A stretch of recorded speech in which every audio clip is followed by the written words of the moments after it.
ഒരു കുഞ്ഞിക്കാല് കാണാത്ത വേദനയിൽ കാലങ്ങളോളം ആറ്റുനോറ്റ് കാത്തുകാത്തിരുന്ന് കിട്ടിയ ഒരു പൈതലിനെ കൊഞ്ചിച്ച് കൊതിതീരും മുന്നേ ചീന്തി കഴിവേറ്റിയ ഒരുത്തിന് കിട്ടാവുന്നതിന്റെ പരമാവധി ശിക്ഷ കിട്ടുമെന്നും അതുവഴി നെഞ്ചിലാളുന്ന ഒരു നെരിപ്പോടിന് നേരിയ ശാന്തി കിട്ടുമെന്നും കാത്തിരുന്ന ഒരു പെറ്റ വയറിന്റെ മൂർധാവിനേറ്റ ദയാരഹിത പ്രഹരമാണ് കോടതിയുടെ ഒറ്റവരി ഉത്തരവിൽ പ്രതിക്ക് പുറത്തേക്കുള്ള വാതിൽ. ഏമാനെത്താൻ വൈകിയത് മുതൽ, ഏറ്റവും പ്രധാനപ്പെട്ട രക്തസാമ്പിൾ ശേഖരിക്കാത്തത് മുതൽ, കാരുണ്യമില്ലാത്ത കൊലപാതകം നടന്ന ആ മുറിയിൽ നിന്ന് തെളിവുകൾ ശേഖരിക്കാത്തത് മുതൽ, കിട്ടിയ തെളിവുകൾ സൂക്ഷിക്കാത്തത് മുതൽ, ശാസ്ത്രീയ തെളിവുകൾ തുള്ളി പോലും ശേഖരിക്കാത്തതടക്കം ആ കേസിനെ കാക്കി എങ്ങനെ കൊന്നു കുലവിളിച്ചുവെന്ന് എണ്ണി എണ്ണി പറയലാണ്.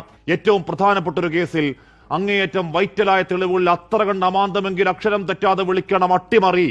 അതിൽ രാഷ്ട്രീയ ഇടപെടൽ ഉണ്ടെങ്കിലും ഇല്ലെങ്കിലും ഏത് പൊന്നുതമ്പുരാൻ കാക്കാൻ നോക്കിയാലും കാക്കിത്തോൽവിയുടെ ആനുകൂല്യത്തിൽ ഏതു വക്കീൽ ഏതു കോടതിയിൽ നൂരിയെടുത്താലും ആ കുഞ്ഞിനെ റേപ്പ് ചെയ്ത് കെട്ടിത്തൂക്കിയവന് പട്ടിയെ പോലെ പുഴുത്ത് ചാവലാണ് കാലത്തിന്റെ വിധി. കാത്തിരിക്ക്.